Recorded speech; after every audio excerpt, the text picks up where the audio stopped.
தமிழக வெற்றி கழகம் நம்ம தலைவர் தளபதி விஜய் அவர்கள் பார்த்தீங்கன்னா ஆட்சி அமைக்க போறாங்க. எவ்வளோ ஒரு பெரிய கனவு இல்லையா? ஸோ இந்த கனவு வந்துட்டு நிறைவேற்றுறது அப்படிங்கிறது, அந்த கனவுலேயே வந்துட்டு ரொம்ப வருஷமா டிராவல் பண்றவங்க அண்ட் அவங்க மட்டும் இல்லாம அவங்க செட் பண்ணி வச்சிருக்கிற ஆள் அல்லது அவங்க டீம்ல இருக்கிற ஆள், அவரை நம்பிட்டு இருக்கிற ரசிகர்கள், தொண்டர்கள், கோடான கோடி மக்கள், இவங்க எல்லாருமே பார்த்தீங்கன்னா ஒரு தலைவனை வந்துட்டு அப்லிஃப்ட் பண்ணி சாதாரண இடத்துல இருந்து ஒரு இடத்துக்கு கொண்டு போய் வைக்கிறதுங்கிறது எவ்வளவு பெரிய ஒரு விஷயம். ஸோ இந்த விஷயம் பார்த்தீங்கன்னா மே 7ஆம் தேதி வந்து நிறைவேற போகுது தமிழ்நாடுல. ஓகேங்களா? அவர் வந்துட்டு சிஎம் பொறுப்பேற்றுக்க போறாரு. காங்கிரஸ் கட்சி கூட வந்துட்டு கூட்டணி எல்லாம் போயிட்டு இருக்கு, பேச்சுவார்த்தைகள் போயிட்டு இருக்கு. இன்னும் ஒரு 5 சீட்டு மட்டும் தேவைப்படுதுன்னு நினைக்கிறேன். அந்த 5 சீட் 5 எம்எல்ஏ வந்துட்டு யாரு அப்படிங்கிறத அவர் எங்க இருந்து சூஸ் பண்ண போறாரு அப்படிங்கிற விஷயங்கள் எல்லாமே வந்து போயிட்டு இருக்கு. இந்த விஷயங்கள் எல்லாம் ஒரு பக்கம் போகட்டும். இப்போ அஸ் அ ஃபேனா, அஸ் அ அவளை ஒர்ஷிப் பண்ற ஒரு சாதாரண ஒரு பாமர ரசிகனா பாத்தீங்கன்னா, என்னுடைய பாயிண்ட் ஆஃப் வியூல வந்து அவர் இந்த எலெக்ஷன்ல ஜெயிச்சதற்கான சில முக்கியமான காரணங்கள் இருக்கும் இல்லையா? அந்த காரணங்கள் என்னென்ன அப்படிங்கிறத வந்துட்டு நான் வந்துட்டு என்னுடைய அறிவுக்கு தகுந்த மாதிரி நான் ஒரு லிஸ்ட் அவுட் போட்டு வச்சிருக்கிறேன்.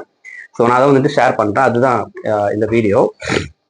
ஃபர்ஸ்ட் என்னன்னா, எல்லாருக்குமே தெரிஞ்சிருக்கும் அவருடைய பொலிட்டிக்கல் கெரியர் அப்படிங்கிறது, அதாவது பொலிட்டிக்கல் கெரியர் அப்படிங்கிறது 2024 பிப்ரவரி 2 வந்துட்டு அவர் அபிஷியலா ட்விட்டர்ல வந்துட்டு அனௌன்ஸ் பண்ணாங்க. பட் அதுக்கு முன்னாடி இருந்தே ஒரு ஜேர்னியை வந்துட்டு அவர் ஒரு 15 வருஷமா பண்ணிக்கிட்டே இருந்திருக்கிறாரு.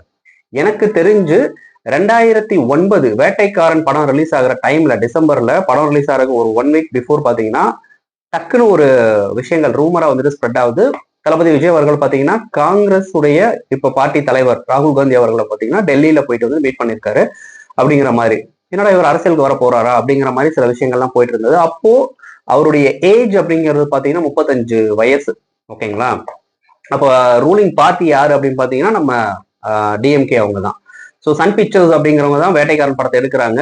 ஸோ அதுக்கடுத்து சுறா படமும் அவங்க தான் எடுத்தாங்க. ஸோ இந்த இன்பிட்வீன் அந்த காலத்துல தான் வந்து இந்த ஒரு விஷயம் அப்படிங்கிறது, ஜேர்னி அப்படிங்கிறது ஸ்டார்ட் ஆச்சு. ஓகேவா? ஸோ அந்த டைம்ல அவர் ஒரு ஓப்பனா அவருடைய கல்யாண மண்டபத்துல ஒரு இன்டர்வியூ ஒன்று கொடுக்குறாரு. எஸ், நான் ராகுல் காந்தி அவங்களை மீட் பண்ணேன், என்னுடைய வெல்விஷர் ஒருத்தர் வந்து மீட்டிங் அரேஞ்ச் பண்ணாங்க. பட் இதுல அரசியல் பேசுனீங்களா அப்படின்னு கேட்கிறப்ப அரசியல் பேசணும், ஆனா வந்து அதற்கான காலங்கள் இப்போ இது கிடையாது. எனக்கு அரசியல் ஆசை அப்படிங்கிறது இருக்கு. என்னுடைய வயசு அப்படிங்கிறது சின்ன வயசு. ஸோ வந்து எனக்கு அரசியல் அனுபவம் தேவைப்படுது, கொஞ்சம் வருஷங்கள் ஆகும். ஃபியூச்சர்ல தமிழ் மக்களுக்கும் ஈழத்தமிழர்களுக்கும் ஏதாவது ஒரு பிரச்சனைனா நானும் என்னை சுற்றில என்னுடைய ரசிகர்களும் சும்மா இருக்க மாட்டோம், இறங்கி வந்துட்டு களத்துல போராடுவோம். அப்போ ஃபியூச்சர்ல, ஓகேவா, ஃபியூச்சர்ல வந்துட்டு எங்களுடைய அந்த ஐடியாலஜி கூட வந்துட்டு யார் ஒத்து வராங்களோ அவங்க கூட வந்து நாங்க பயணிப்போம் அப்படிங்கிற மாதிரி சொன்னாரு. ஸோ அப்ப சொன்னாரு 2009. இப்போ வந்துட்டு காங்கிரஸ் வந்துட்டு கூட்டணி வராங்க இல்லையா? ஸோ இந்த விஷயங்கள் எல்லாம் அந்த ஜேர்னி வந்துட்டு அப்ப ஸ்டார்ட் ஆச்சு. ஸோ அதுல இருந்து பாத்தீங்கன்னா அந்த 15 வருஷம் அவருடைய படங்கள், காவலனுக்கு பாத்தீங்கன்னா ரிலீஸ்ல பிரச்சனை வந்தது. அதுக்கப்புறம் வந்து அவர் வேலாயுதம் படம் பண்றப்போ ரூலிங் பார்ட்டி அப்படியே மாறி சுவிச் ஆகி ஏடிஎம்கேக்கு வந்துட்டு சப்போர்ட் பண்ணாங்க. 2011 ஏடிஎம்கே வின் பண்ணாங்க. அவங்களால முடிஞ்ச சப்போர்ட்டை சில கான்ஸ்டிடியூன்ஸ்ல வந்து இன்டைரக்டா பண்ணாங்க, அவங்க வின் பண்ணாங்க. அண்ட் வேலாயுதம் படத்துடைய சேட்டலைட் ரைட்ஸ் வந்து பாத்தீங்கன்னா ஜெயலலிதா மேடம் அவங்களுடைய ஜெயா டிவிக்கு வந்துட்டு போச்சு. ஸோ காவலன், வேலாயுதம், ஓகே. துப்பாக்கி படத்துல பாத்தீங்கன்னா இந்த முஸ்லிம்ஸ்க்கு எதிராக வந்துட்டு சில பிரச்சனைகளை வந்துட்டு அப்போ ஆளும் கவர்மெண்ட் பார்த்தீங்கன்னா கிளப்பி விட்டாங்க. சில ப்ராப்ளம் எல்லாமே வந்தது, கதை திருட்டு ப்ராப்ளம் வந்தது, துப்பாக்கிங்கிற பேர் ஒரு பக்கம், இன்னொரு பக்கம் கள்ள துப்பாக்கி அப்படிங்கிற பேர்ல டைட்டில் இஷ்யூ வந்தது. இப்படி ஏகப்பட்ட விஷயங்கள் அப்போ கொடுத்தாங்க. அதுக்கப்புறம் வந்து தலைவா இஷ்யூ என்ன அப்படிங்கிறது டோட்டல் தமிழ்நாடுக்கே தெரியும். அப்ப இருந்துதான் தலைவா படத்துல இருந்துதான் தளபதி விஜய் அவர்களுடைய அந்த ரசிகர்கள் தொண்டர்களாகி வெறிக்கொண்டு வந்துட்டு வெகுண்டு எழுந்தாங்க அப்படிங்கிற மாதிரி வந்துட்டு எனக்கு ஃபீல் ஆகுது. ஓகேங்களா? ஒரு சாதாரண ரசிகன் வச்சு அந்த பேனர் வந்துட்டு கிழிக்கப்படுது, அவருக்கு வந்து பொலிட்டிக்கல் ப்ரெஷர் கொடுக்குறாங்க, அவர் வந்துட்டு ஓப்பனா வந்துட்டு மன்னிப்பு கேட்கிறாரு. இது எல்லாத்தையுமே தாண்டி 12-13 நாள் டிலே ஆகி அந்த படம் வருது. உலகம் ஃபுல்லா படம் ரிலீஸ் ஆகுது. பட் கேரளால இங்க சவுத்துல வந்துட்டு ரிலீஸ் ஆகுது, தமிழ்நாட்டுல வந்து ரிலீஸ் ஆகல. ஸோ தலைவால வந்துட்டு அவங்களுடைய ரசிகர்கள் தொண்டர்களாக மாறுறதுக்கான வெறியில வந்துட்டு இருந்தாங்க. ஓகேவா? தலைவா ஜில்லால எந்த ப்ராப்ளமும் வரல. ஆர்பி சௌத்ரி அவங்க எடுத்த படம் ஜில்லா. கத்தியில வந்துட்டு எவ்வளவு இஷ்யூ வந்தது. படம் ரிலீஸ் ஆகிறதுக்கு ஒரு நாளைக்கு முன்னாடி நைட்டு வந்து பாத்தீங்கன்னா சென்னையில ஒரு தேட்டர்ல பெட்ரோல் கொண்டு வந்துட்டு போட்டுட்டாங்க. இதை வந்துட்டு எடுத்த லைக்கா ப்ரொடக்ஷன்ஸ் பாத்தீங்கன்னா ஈழத்தமிழர்களுக்கு எதிரானவங்க. ஸோ ஈழத்தமிழர்களுக்கு எதிரான ஒரு கம்பெனி வந்துட்டு படம் எடுக்கிறாங்க, அதுல எப்படி வந்து விஜய் அவர்கள் நினைக்கலாம் அப்படிங்கிற மாதிரி சொன்னாங்க. அதுக்கு ஆடியோ லான்ச்ல அவர் விளக்கம் என்ன கொடுத்தாங்கன்னா, உண்மைக்கு வந்து நம்ம விளக்கம் கொடுக்கலாம், பொய்க்கு வந்துட்டு விளக்கம் கொடுத்தா அதுவே வந்து உண்மையாயிரும் அப்படிங்கிற மாதிரி சொல்றாங்க. அடுத்து என்ன சொல்றாங்கன்னா, அதே இதுல தமிழன் தமிழ்நாட்டு உப்பை தின்னு வளர்ந்தேன்னா நான் வந்துட்டு என்ன நான் தியாகின்னு சொல்லிக்க மாட்டேன், பட் சத்தியமா நான் வந்து துரோகி கிடையாது அப்படிங்கிற மாதிரி வந்துட்டு சூப்பரா அந்த வயசுக்கு ஏத்த பக்குவத்துல அந்த மெச்சூரிட்டில வந்து ஒரு அழகா சிம்பிள் ஒன்லைனர்ல வந்துட்டு சொன்னாங்க. ஸோ இந்த 2014 இருந்து தான் அவரு பப்ளிக்லி வந்துட்டு நிறைய விஷயங்கள் வந்துட்டு ஓப்பனா பேச ஆரம்பிச்சாங்க. விஜய் டிவியோடைய அந்த ஸ்டார் விஜய் அங்க வந்துட்டு இந்த எவ்ரி இயர் பாத்தீங்கன்னா அவார்ட்ஸ் விஜய் அவார்ட்ஸ் எல்லாம் கொடுப்பாங்க. ஸோ அப்போ இருந்துதான் அவர் ஓப்பனா வந்து பேச ஆரம்பிச்சாங்க. கிரீடம் கனமா இருந்தாலும் அதை சுமக்கிற தலை வந்துட்டு கனமா இருக்கக்கூடாது அப்படிங்கிற மாதிரி சொன்னாங்க. அது இன்டைரக்டா இவர் வந்து தலை அஜித்தை மென்ஷன் பண்றாங்க அப்படின்ற மாதிரி சொன்னாங்க. அதுக்கப்புறம் இல்ல இது வந்துட்டு அப்போ ஆளும் அரசாங்கமான டிஎம்கே அவங்களதான் வந்துட்டு இவர் வந்து இது பண்றாங்க, இல்ல ஏடிஎம்கே அவங்களதான் வந்துட்டு இவர் குற்றம் சாட்டுறாரு இன்டைரக்டா அப்படிங்கிற மாதிரி சொன்னாங்க. ஸோ கத்தி, அதுக்கப்புறம் வந்துட்டு புலியில பாத்தீங்கன்னா ஸ்ரீதேவி மேடமுடைய ரோல் பாத்தீங்கன்னா ஜெயலலிதா மேடம் போர்ட்ரேட் பண்ற மாதிரி இருக்குன்னு சொல்லிட்டு நிறைய ப்ராப்ளம் வந்தது. ஐடி இஷ்யூஸ் வந்துட்டு வந்தது. நிறைய இடங்கள்ல படம் வந்து டிலே ஆகி ரிலீஸ் ஆச்சு. தெரிய படம் வர்றப்போ செங்கல்பட்டுல 62 தியேட்டர்ல வந்து ரிலீஸ் பண்ண முடியல. பைரவால ஓகே நோ இஷ்யூஸ். அதுக்கடுத்துதான் வந்து ஆரம்பிச்சது பிரச்சனை. மெர்சல் படத்துல வந்துட்டு இவர் வந்துட்டு நார்மல் விஜய் கிடையாது, ஜோசப் விஜய் அப்படிங்கிற மாதிரி வந்துட்டு ஒருத்தர் கிளப்பி விட்டாரு. அதுக்கப்புறம் அங்க வந்து நம்ம ஜிஎஸ்டி பத்தி வந்து அவர் ஓப்பனா பேசினது, அங்க இருந்து வந்துட்டு அவருடைய கெரியர் growth அப்படிங்கிறது இங்க இருந்து அந்த படத்தை சாதாரணமா விட்டுருந்தா கூட சாதாரணமா ஹிட் ஆயிருக்கும். பட் அதை பேசி பேசி பெருசாக்கி என்டிடிவி, டைம்ஸ் ஆஃப் இந்தியா உலகம் ஃபுல்லா வந்து அந்த படத்தை பெருசாக்கி கிட்டத்தட்ட 250 கோடி கலெக்ஷன் பண்ணிச்சு மெர்சல் படம். பிஜேபி கவர்மெண்ட்டை டைரக்டா எதிர்த்த ஃபர்ஸ்ட் படம் பாத்தீங்கன்னா, அதாவது அவருடைய கெரியர்ல ஃபர்ஸ்ட் படம் அப்படின்னு பாத்தீங்கன்னா மெர்சல். சர்க்கார் பத்தி உங்களுக்கு எல்லாமே தெரியும். இன்னைக்கு நடக்கிற விஷயங்கள் எல்லாமே வந்துட்டு ஒரு 6-7 வருஷத்துக்கு முன்னாடியே அவருடைய ப்ரொடெக்ட் பண்ணார் அப்படிங்கிற மாதிரி சொன்னாங்க. ஈவன் அவருடைய இன்புட் பாத்தீங்கன்னா அந்த படத்துல நிறைய இருந்திருக்கு. ஃபார் எக்ஸாம்பிள், உங்க ஏரியால யாரெல்லாம் வந்துட்டு அந்த முக்கியமான சில நல்லதெல்லாம் பண்ணியிருப்பாங்களா அவங்கள சாதாரண பாம்பர மக்களை வந்துட்டு கொண்டு வாங்க, ஸோ அவங்கதான் நம்மளுடைய எம்எல்ஏக்கெல்லாம் இருக்கணும் அப்படிங்கிற மாதிரி சொன்னாங்க. ஸோ அந்த விஷயங்கள் எல்லாம் நடந்தது. அதுக்கப்புறம் வந்துட்டு அதனுடைய ஆடியோ லான்ச்ல வந்துட்டு ஒரு விஷயம் சொல்லியிருப்பாங்க, புழுக்கம் ஏற்படுறப்போ மழை பெய்யற மாதிரி ரொம்ப நெருக்கடி கொடுக்குறப்போ தகுதியான மனிதர்கள்லாம் ஆட்டோமேட்டிக்கா வந்துட்டு வந்து சேர்க்கும் அந்த இயற்கை. அவனுக்கு கீழே நடக்கும் பாருங்க ஒரு சர்க்கார் அப்படின்னு சொல்லிட்டு ஒரு டயலாக் ஒன்று பேசியிருப்பாரு. ஸோ அதுதான் இங்க நடக்குது. 7 வருஷத்துக்கு முன்னாடி அவர் மேனிஃபெஸ்டிங் பண்ண ஒரு விஷயம் இப்போ 8-9 வருஷத்துக்கு அப்புறம் இப்ப தமிழ்நாட்டுல வந்து நடந்துட்டு இருக்குது. சர்க்கார் பிகில்ல வந்துட்டு எவ்வளவு ப்ராப்ளம் வந்தது. அந்த என்னடா ஒரு ஃபர்ஸ்ட் லுக் படம், ஃபர்ஸ்ட் லுக் போஸ்ட் எல்லாம் பாத்தீங்கன்னா நம்ம கசாப்பு கத்திக்கே இருக்கு, அது வந்துட்டு அவர் கால் வந்துட்டு வச்சிருக்கிறாரு, அது அந்த சமூக மக்களை வந்துட்டு இது பண்ற மாதிரி இருக்கு அப்படிங்கிற மாதிரி சொன்னாங்க.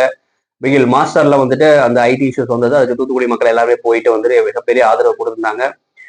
மாஸ்டர் அதுக்கப்புறம் என்னது, பீஸ்ட்ல வந்து சன் பிக்சர்ஸ் எடுத்தாங்க, பெரிய ப்ராப்ளம் வரவே கிடையாது. லியோல வந்து நிறைய ப்ராப்ளம் வந்தது, கோட்ல நிறைய ப்ராப்ளம் வந்தது. இப்படி அவருடைய படங்கள் வரிசையில வந்துட்டு நிறைய ப்ராப்ளம் வந்தது. இப்படி ப்ரெஷர் பண்றதால சாதாரண மக்களுடைய பாயிண்ட் ஆஃப் வியூல இந்த பையனை போட்டு இதுக்கு இவ்வளவு ப்ரெஷர் பண்றாங்க அப்படிங்கிற ஒரு விஷயம் 15 வருஷமா மக்களுடைய மனசுல வந்து இது பண்ணிட்டே இருந்தது. ஒரு சாதாரண நடிகரை எவ்வளவு ப்ரெஷர் பண்ணியிருந்தா தெரிஞ்சிருக்காது. பட் ஒரு டாப்ல இருக்கிற ஒரு நடிகர் அவரை வந்து இவ்வளவு ப்ரெஷர் பண்ணா என்ன பண்ண முடியும், மக்கள் வந்துட்டு ஈஸியா வந்து அதை கிராஸ் பண்ணிக்கிறாங்க அப்படிங்கிற ஒரு விஷயம் அப்ப ஆளும் கவர்மெண்ட் அண்ட் ஆண்ட கவர்மெண்ட்டுக்கு வந்துட்டு தெரியல. ஸோ அதுதான் வந்து இந்த அவருடைய ஜேர்னியை வந்து ஒரு இப்போ இனிமே ஒரு 5-10 வருஷத்துக்கு வந்துட்டு பொலிட்டிக்கலா அவரை எவ்வளவு ப்ரெஷர் கொடுக்குறாமோ அந்த ப்ரெஷர் எல்லாத்தையுமே இந்த 15 வருஷமா வந்து அவர் கோத்ரூ பண்ணிட்டே இருந்திருக்கிறாரு. ஓகே, நான் அரசியலுக்கு வரப்போறேன் ஃபியூச்சர்ல அப்படிங்கிறத அபிஷியலா அவங்க அனௌன்ஸ் பண்ணதுக்கு அப்புறம் வந்து இவ்வளவு ப்ரெஷர் கொடுத்தாங்க. பட் அது எல்லாத்தையுமே பாத்தீங்கன்னா தன்னுடைய சைலன்ஸ், பேஷன்ஸ், இக்னோரன்ஸ், இந்த விஷயங்கள் மூலியமாவே பாத்தீங்கன்னா இது பண்ணிட்டே இருந்தாங்க. நிறைய பேர் அவரை வந்துட்டு இக்னோர் பண்றாரு அப்படிங்கிற பேர்ல வந்து அவரு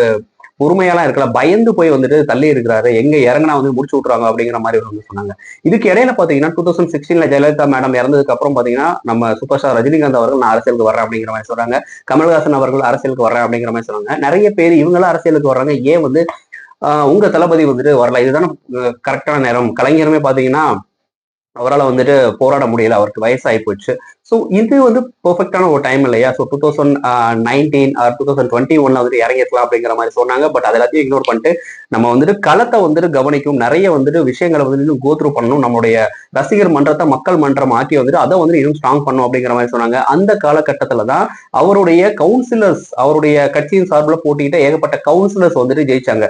தளபதி விஜய் அவர்களுடைய முதல் பொலிட்டிக்கல் விக்டரி அப்படிங்கிறது அவருடைய ரசிகர்கள் தொண்டர்கள் ஆயிட்டு, தொண்டர்கள் வந்து பாத்தீங்கன்னா கவுன்சிலர் ஆயிட்டு நிறைய பேர் ஜெயிச்சாங்க இல்லையா. சோ அவர் வந்து ப்ரெடிக்ட் பண்றாரு, ஓகே மக்கள் கிட்ட வந்து நமக்கு ஒரு நம்ம கட்சிக்கு வந்து நம்ம கட்சி பின்னாடி ஸ்டார்ட் பண்ணா ஒரு ஆதரவு இருக்கும் நம்மளுடைய மக்கள் மன்றத்துக்கு. ஸோ மக்கள் மன்றத்தை அதுக்கப்புறம் நம்ம வந்து இதுவா மாத்தலாம், என்னது பொலிட்டிக்கல் பார்ட்டியா மாத்திரம் அப்படிங்கிற மாதிரி வந்து சொன்னாங்க. ஸோ இந்த விஷயங்கள்லாம் அவருடைய ஜேர்னி அப்படிங்கிறது. இந்த ஜேர்னில அவருக்கு எவ்வளவு ப்ரெஷர் கொடுத்தாலும் தன்னால முடிஞ்ச ஹெல்ப்பை வந்து பாத்தீங்கன்னா அவர் ஆரம்ப காலகட்டத்தில இருந்து பண்ணிக்கிட்டே இருந்திருக்காரு. சுனாமி இஷ்யூஸ் வரப்போ, கார்கில் போர் வர்றப்போ, அதுக்கப்புறம் வந்துட்டு தமிழ் ஈழம் பிரச்சனை வரப்போ போராட்டம் பண்ணாங்க. அதை வந்துட்டு ஓப்பனாவே வந்துட்டு டிக்ளேர் பண்ணாங்க. அப்புறம் வந்துட்டு டெல்லியில போயிட்டு ஒருத்தர் வந்து உண்ணாவிரதம் எடுத்தார், ஒரு போராளி. ஸோ அவங்களுக்கு வந்துட்டு ஆதரவு கொடுத்தாங்க. இந்த பக்கம் வந்து நம்ம அனிதா அவங்களுடைய மரணத்துக்கு வந்துட்டு போனாங்க. ஸ்டெர்லைட் இஷ்யூக்கு வந்துட்டு யாருமே எதிர்பார்க்காத மாதிரி வந்து நைட்டு போயிட்டு வந்துட்டு அவங்களுடைய ஆதரவை கொடுத்தாங்க. நம்ம மெரினா புரட்சிக்கு வந்துட்டு முன்னாடி நின்று எல்லாமே இது பண்ணாங்க. ஓப்பனா வந்துட்டு அந்த பீட்டாவை அனுப்பிட்டா அப்படிங்கிற மாதிரி எல்லாம் வந்துட்டு சில வாக்குகள்லாம் கொடுத்து அவங்களையெல்லாம் அனுப்பணும் அப்படிங்கிற மாதிரி வந்துட்டு சொன்னாங்க. ஸோ இப்படி இந்த மாதிரி விஷயங்கள். இது இல்லாம ஸ்டேஜ்ல வந்துட்டு தன்னுடைய ஆடியோ லான்ச்சா வந்து பாத்தீங்கன்னா அரசியல் லான்ச்சா வந்துட்டு அவரு கிட்டத்தட்ட வந்துட்டு மக்களுக்கு இது பண்ணிட்டே வந்துட்டே இருந்தாரு. 2017 இருந்து மேரசல் சர்கார் பிகில்ல இருந்து பாத்தீங்கன்னா எங்கெங்க எல்லாம் மேடை கிடைக்குதோ அங்கங்க எல்லாத்துக்கும் ஒரு குட்டி கதை, அப்புறம் வந்துட்டு அப்பப்போ இருக்கிற அந்த அரசியல் அந்தந்த காலத்துல இருக்கக்கூடிய அந்த அரசியல் சுச்சுவேஷனுக்கு தகுந்த மாதிரி சில விஷயங்களை இன்டைரக்டா வந்து மக்களை மேனிப்புலேட் பண்ற மாதிரி தன்னுடைய கருத்தை வந்துட்டு ஓப்பனா சொல்லாம இன்டைரக்டா வந்துட்டு சில விஷயங்களை மசாலா தூவும்ல அந்த மாதிரி சொன்னாங்க. அப்பயுமே அவரை ட்ரோல் பண்ணாங்க. இவர் வந்துட்டு டைரக்டா எல்லாம் பேச மாட்டாரா, ஏன் இன்டைரக்டா தான் பேசுவாரா, எந்த பார்ட்டியை அப்படிங்கிற அட்டாக் பண்ண போறோம் அப்படிங்கிறத டைரக்டா வந்துட்டு மென்ஷன் பண்ணி பேசலாமே, ஏன்னா உள்ள இறங்குறதுக்கு இவ்வளவு பயப்படுறாரு, இவரெல்லாம் எப்பறம் அரசியல் நிக்க போறாரு, ஏற்கனவே அவர் வந்துட்டு சைலண்ட் வேற, நார்மலா பேசுற டயலாக் கூட வந்துட்டு ரொம்ப சைலண்டா தான் பேசுவாரு. சோ அப்புறம் போயிட்டு ஏன்டா இந்த பாடுபாடு எடுத்துறீங்க அப்படிங்கிற மாதிரி எல்லாமே சொன்னாங்க. சோ இது எல்லாம் தான் வந்துட்டு இது பண்ணாரு. சோ அவரு அந்த கிரவுண்ட் ரியாலிட்டியை வந்துட்டு இந்த ஒரு 15-16 வருஷமா வந்துட்டு ஆராய்ச்சி பண்ணிட்டே இருக்கிறாரு. எப்ப இறங்கலாம் அப்படின்னு சொல்லிட்டு ஆராய்ச்சி பண்ணிட்டு இருக்கிறப்போ அங்கங்க என்னென்ன விஷயங்கள் எல்லாம் வந்துட்டு தூவ முடியுமோ, தன்னுடைய பொலிட்டிக்கல் ஜேர்னியை வந்து ஸ்ட்ராங் பண்ண முடியுமோ அது எல்லாத்தையும் வந்து பண்ணிட்டே இருந்திருக்காரு. இப்போ சைலண்டா இறங்கி வந்து இது பண்ணிட்டாரு. நீங்க எல்லாரும் யாராவது நினைச்சு பார்த்துருப்பீங்களா 2024 வந்துட்டு அவரு ட்விட்டர்ல அனௌன்ஸ் பண்றப்போ இவ்வளவு பெரிய ஒரு பொலிட்டிக்கல் லீடர் ஆகணும்னு நினைக்கக்கூடிய இந்த விஜய் அவர்கள் பாத்தீங்கன்னா ஒரு கிராண்ட் ஒரு லான்ச் வந்துட்டு ரெடி பண்ணி இல்ல எல்லாத்தையுமே கூப்பிட்டு வச்சு ஒரு மீடியா எல்லாத்தையும் கூப்பிட்டு வச்சு வந்து ஒரு இது பண்ணிருக்கலாமே அப்படிங்கிற மாதிரி. பட் அது எல்லாத்தையும் நம்ம இது பண்ணிட்டு சும்மா வந்து ட்விட்டர் அனௌன்ஸ் பண்றாங்க. எனக்கு தெரிஞ்சு இந்தியாவிலேயே ஒரு பொலிட்டிக்கல் லீடர், ஒரு பொலிட்டிக்கல் பார்ட்டியோட லீடர் மீடியாவையே சந்திக்காம ட்விட்டர் மூலமாவே வந்துட்டு அரசியல் புரட்சி பண்ணி சிஎம் ஆகக்கூடிய ஒரே தலைவர் பாத்தீங்கன்னா தளபதி விஜய் அவர்களா தான் இருக்க முடியும். ஸ்டார்டிங்ல ட்விட்டர்ல அனௌன்ஸ் பண்ணாங்க. அவருடைய கல்யாண மண்டபத்துல பாத்தீங்கன்னா சிம்பிளா வந்துட்டு அவருடைய தொண்டர்கள் ஒரு 100 பேரை கூப்பிட்டு அவங்களுடைய அப்பா அம்மாவை கூப்பிட்டு வந்து தன்னுடைய கட்சி கொடிய ஆரம்பிச்சாங்க. அதுக்கப்புறம் பாத்தீங்கன்னா விக்ரவாண்டி அங்க இருந்து வந்துட்டு என்னென்ன ப்ரெஷர் எல்லாம் வந்துட்டு அவங்களுக்கு போட்டாங்க அப்படிங்கிற மாதிரி தெரியும். ஆனா இது எல்லாத்தையுமே தாண்டி ஒரு நான் சொன்ன மாதிரி ஆல்ரெடி சொன்ன மாதிரி ஒரு மௌன புரட்சி ஒண்ணு வந்து மக்கள் கிட்ட வந்து எலும்ப ஆரம்பிச்சிச்சு. அவங்க வெளியே சொன்னா கூட வந்துட்டு நமக்கு பொலிட்டிக்கல் ப்ரெஷர் கொடுப்பாங்களோ அப்படிங்கிற மாதிரி ஏழை எளிய மக்கள் மத்தியில எல்லாமே வந்து இந்த பிரச்சனைகள் எல்லாமே வந்துட்டு சவுண்டே இல்லாம வந்துட்டு சத்தமே இல்லாம வந்து இதாயிட்டே இருந்திருக்கு, எனது ஸ்ப்ரெட் ஆயிட்டே இருந்தது. அதற்கான விளைவு தான் வந்து இன்னைக்கு மக்கள் அவருக்கு கொடுத்துருக்க இந்த பெரிய ஒரு மிகப்பெரிய ஒரு மணி மகுடம் அப்படின்னு நினைக்கிறேன். இதற்கிடையில சில விஷயங்கள் அப்படின்னு பாக்குறப்போ வந்துட்டு யங்ஸ்டர்ஸ் வந்துட்டு நிறைய புரட்சி பண்ணாங்க. நிறைய பேர் வந்துட்டு வெளிநாடுகள்ல இருந்து ஓட்டு போடணும் அப்படிங்கிற மாதிரி சொன்னாங்க. அதுக்கப்புறம் ஒரு ஆப்ஷன் மட்டுமே கொடுத்துட்டு இருந்த தமிழ்நாடு மக்களுக்கு இன்னொரு ஆப்ஷனா தேர்ட் ஒரு கீ பிளேயரா வந்துட்டு அவங்க பண்ணாங்க. அண்ட் இவங்க வந்து மெயினா டச் பண்ணது பாத்தீங்கன்னா லேடிஸ்க்கு வந்துட்டு பாதுகாப்பு இருக்கும், குழந்தைகளுக்கு பாதுகாப்பு இருக்கும். அப்புறம் வந்துட்டு நிறைய தாய்மாமன் திட்டம் இந்த மாதிரி சொன்னாங்க. இந்த திட்டங்கள் எல்லாமே ஒரு பக்கம் இருக்கு. பட் அதெல்லாம் வந்து பிராக்டிகலா எவ்வளவு பாசிபிலிட்டிஸ் இருக்க போகுது அப்படிங்கிற மாதிரி நிறைய விஷயங்கள் இருக்குது. சில விமர்சகர்கள் எல்லாம் வந்து இது பிராக்டிகலி பாசிபிலிட்டி கிடையாது, இது எல்லாத்தையும் தூக்கி கொடுத்து அப்ப கஜானாவே காலி ஆயிடும் அப்படிங்கிற மாதிரி எல்லாம் சொல்றாங்க. பட் 1 by 1 வந்துட்டு அந்த விஷயங்கள் எல்லாமே வந்து அவங்க இது பண்ணி வருவாங்கன்னு நினைக்கிறேன். மெயினா வந்துட்டு இவர் சூஸ் பண்ண ஒரு விஷயம் என்ன அப்படின்னா சோசியல் மீடியாவுடைய பவரை வந்துட்டு அவர் புரிஞ்சுக்கிட்டாரு. ஸோ 2017 இருந்து 9 வருஷமா 10 வருஷமாவே சோசியல் மீடியா தான் ஃபியூச்சர் அப்படிங்கறத ப்ரெடிக்ட் பண்ணிட்டு தன்னுடைய ஐடி விங் வந்துட்டு ரொம்ப ஸ்ட்ராங் படுத்தினாரு. ஸோ அதனுடைய விளைவு தான் இன்னைக்கு வந்துட்டு அவர் ஜெயிச்சிருக்கிறாரு அப்படின்னு நினைக்கிறேன். அப்புறம் வந்துட்டு இந்த நியூட்ரல் ஓட்டர்ஸ், அவங்களுடைய நியூட்ரல் ஓட்டர்ஸ் உடைய இது பாத்தீங்கன்னா எப்பயுமே அந்த யாருக்குமே ஓட்டு போட மாட்டோம்னு சொல்லிட்டு நோட்டாக போடுறவங்க எல்லாமே பாத்தீங்கன்னா இன்னைக்கு விஜய் அவங்களுக்கு போட்டிருக்காங்க. அது ஒண்ணு.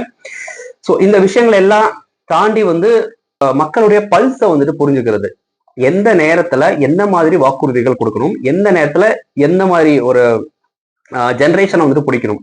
ரஜினி அவங்களுக்கு இருந்த அந்த ஒரு மிகப்பெரிய மாஸோடைய காரணமே என்னன்னா அவர் வந்து 6-60 வரை அப்படிங்கிற மாதிரி எல்லா ஜெனரேஷன் பீப்புளையும் வந்து பிடிச்சு வச்சிருந்தார் இல்லையா.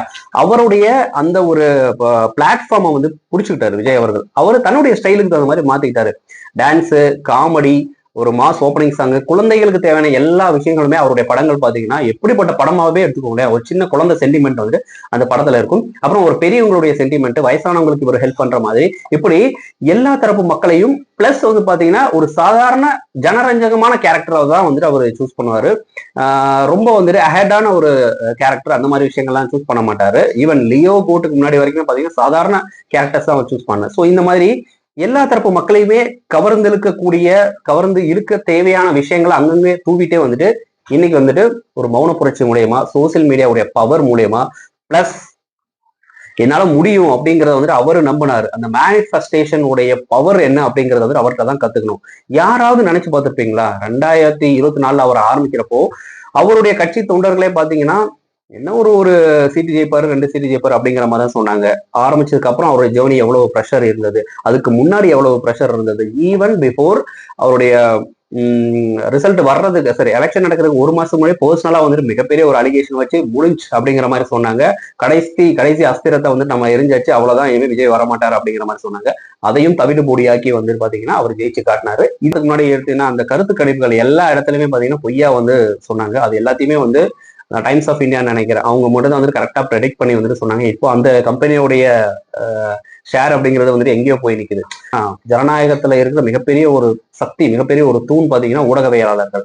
அவங்க வந்துட்டு தங்களுடைய ப்ரெடிக்ஷனை அல்லது ஏதோ ஒரு ப்ரெஷர் மூலயமா வந்துட்டு ப்ரெஷருக்காக வந்து மறைச்சிட்டாங்களோ அப்படிங்கிற மாதிரி வந்துட்டு சொல்றாங்க. ஸோ இதனால என்ன ஆகும்னா ஊடகம் மேல இருக்கக்கூடிய அந்த ஒரு நம்பிக்கை தன்மை அப்படிங்கிறது மக்களுக்கு வந்துட்டு ஆல்ரெடி போயிடுச்சு. ஸோ இது என்ன ஆகும்னா அவருடைய வளர்ச்சிக்கு தான் வந்துட்டு யூஸ் ஆக போகுது இல்லையா? ஸோ அப்போ விஜய் சொன்னா வந்துட்டு கரெக்டா தான் இருக்கும், விஜய் பண்ணா வந்து கரெக்டா தான் இருக்கும். விஜய் நாளைக்கு எந்த தப்பு பண்ணாலும் கேட்கக்கூடிய சாதாரண ஒரு ரசிகனா வந்து நானும் இருப்பேன். அந்த வந்து அதோடைய பொறுப்பை வந்து நீங்களும் எடுத்துக்கிட்டு அவரை கேள்வி கேட்கறதுக்கு மட்டும் இல்லாம அவரு நல்லது பண்ணா அதையும் வந்து தூக்கி பண்ணுங்க, கெட்டது பண்ணா வந்துட்டு அதை வந்துட்டு சொல்லி வந்து டம்ப் பண்ணுங்க. அண்ட் தவறு ஏதாவது பண்ணா வந்து இதை இப்படி பண்ணக்கூடாது அப்படி பண்ணணும் அப்படிங்கிற மாதிரி வந்துட்டு உண்மையை சொல்லி வந்துட்டு அவருக்கு புரிய வைங்க. இதுதான் வந்துட்டு மக்கள் எதிர்பார்க்கிறது. இதுதான் நான் வந்து ப்ரெடிக்ட் பண்ண விஷயங்கள், நான் அனலைஸ் பண்ணி என்னுடைய பாயிண்ட் ஆஃப் வியூல வந்து நான் லிஸ்ட் அவுட் பண்ண சில விஷயங்கள். இதை தாண்டி உங்களுக்கும் நிறைய விஷயங்கள் கனெக்ட் ஆயிருக்கும். இந்த விஷயங்கள்லாம் நீங்க மிஸ் பண்ணிட்டீங்க அப்படிங்கிற மாதிரி அதை வந்துட்டு உங்களுடைய கருத்துக்களை வந்து கமெண்ட் பாக்ஸ்ல பதிவு பண்ணுங்க. வீடியோ பிடிச்சிருந்தா லைக் பண்ணுங்க, ஷேர் பண்ணி அந்த பெல் பட்டன் வந்துட்டு கிளிக் பண்ணி நம்ம சேனலுக்கு சப்போர்ட் பண்ணுங்க. Thank you, tata, take care, by.